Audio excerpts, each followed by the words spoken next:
মাত্র 2 দিনেই ভরে গেছে 11টি দান বাক্স। বাবরি মসজিদ নির্মাণের ডাকে সাড়া দিয়ে কোটি টাকার দান সহযোগিতা আসছে মুর্শিদাবাদে। টাকা গণনার জন্য বসানো হয়েছে মেশিন, এছাড়া অনলাইনেও এসেছে প্রায় 1 কোটি টাকা। এখন পর্যন্ত বাবরি মসজিদের জন্য তাহলে মোট কত কোটি টাকা উঠল? সংখ্যাটি শুনলে আপনি নিজেও চমকে যাবেন। পশ্চিমবঙ্গের মুর্শিদাবাদে রাজনীতিবিদ হুমায়ুন কবিরের প্রস্তাবিত বাবরি মসজিদের জন্য অনুদানে এক অভাবনীয় ঢল নেমে গেছে। ভিত্তিপ্রস্তর স্থাপনের দিন সভাস্থলে রাখা স্টিলের তৈরি 11টি বিশাল দান বাক্স মাত্র 2 দিনেই কানায় কানায় পূর্ণ হয়ে গেছে। রবিবার রাতে বিশেষ মেশিন দিয়ে টাকা গোনা শুরু হলে দেখা যায় শুধু নগদ অর্থই নয়, অনলাইনে কিউআর কোড স্ক্যান করেও এসেছে বিপুল পরিমাণের অনুদান।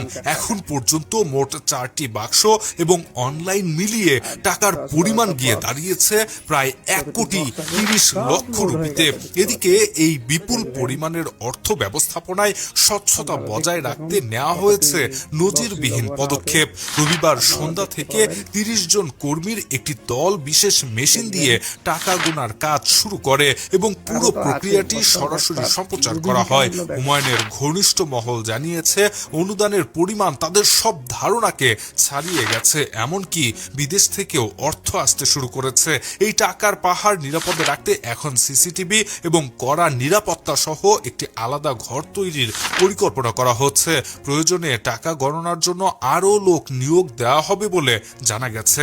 এদিকে জানা গেছে এই গণজোয়ারের পেছনে রয়েছে তীব্র এক রাজনৈতিক সংঘাত। বাবরি মসজিদের ভিত্তিপ্রস্তর স্থাপনের ঘোষণার পরই তৃণমূল কংগ্রেসের হুমায়ুন কবিরের সাথে দূরত্ব তৈরি করে এবং অবশেষে তাকে দল থেকে বরখাস্ত করে তৃণমূল কংগ্রেস। কিন্তু তাতেও দমে যাননি এই বহিষ্কৃত নেতা। ক্ষুব্ধ হুমায়ুন সভাস্থল থেকে বেরিয়ে ঘোষণা দিয়েছেন তিনি 22শে ডিসেম্বর নতুন দল গঠন করবেন এবং আসন্ন নির্বাচনে রাজ্যে 135টি আসনে প্রার্থী দেবেন। তিনি হুঙ্কার দিয়ে বলেছেন, বেলডাঙ্গায় মসজিদ আমি বানিয়েই ছাড়ব।